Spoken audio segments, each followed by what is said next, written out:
Hello guys, മഴയായി കഴിഞ്ഞാൽ നമ്മുടെ റോസിനും അതുപോലെ മറ്റുള്ള ചെടികൾക്കും കിട്ടുന്ന ഏറ്റവും വലിയ പണി എന്ന് പറഞ്ഞാൽ ഫംഗൽ ഇൻഫെക്ഷൻസ് ആണ്. കാരണം ഇത് ഡയറക്റ്റ് മഴയത്ത് നിൽക്കുമ്പോൾ ഇതിന് ന്യൂട്രിയൻസ് ഒക്കെ ഒലിച്ചു പോകും. അങ്ങനെ ചെടിക്ക് ഇമ്മ്യൂണിറ്റി നഷ്ടമായിട്ട് ചെടിക്ക് നമ്മൾക്ക് വരുന്ന പോലെ തന്നെ വേഗം അസുഖങ്ങൾ വരും. റോസിന് ഫംഗസ് വന്നാൽ നമ്മളിങ്ങനെ നോക്കി നിൽക്കുമ്പം റോസ് വേഗം നശിച്ചു പോകും. അങ്ങനത്തെ ഒരു പ്രശ്നമുണ്ട്. അധികം നാളെ നിൽക്കത്തില്ല.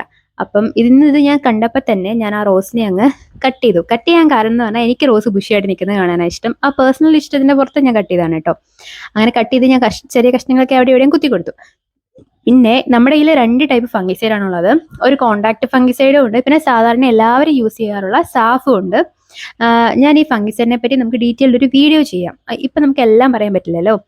സോ നമ്മളുടെ ആ ഫംഗിസൈഡ് കലക്കിയ സൊല്യൂഷൻ ഞാൻ റോസിന്റെ കട്ട് ചെയ്ത ഭാഗങ്ങളിലും അതിന്റെ ചോട്ടിലും അത്യാവശ്യം നന്നായിട്ട് ഒഴിച്ചു കൊടുത്തിട്ട് ആ കട്ട് ചെയ്ത് വെച്ച കമ്പ് ചെറുതായിട്ട് മുറിച്ച് അവിടെ ഇവിടെ ഒന്ന് കുത്തി കൊടുത്ത് റോസിനെ നമ്മൾ ഷെയ്ഡിലേക്ക് മാറ്റി. ഇനി മിച്ചം ഉണ്ടായിരുന്നത് നമ്മൾ ഞാൻ ഇന്നലെ വിങ്ക നട്ട ഒരു വീഡിയോ ഉണ്ടായിരുന്നു. ആ വിങ്കയ്ക്കും ഇതുപോലെ തന്നെ യെല്ലോ കളറിലെ ലീവ്സ് ഫംഗസ് കൊണ്ടും ആവാം.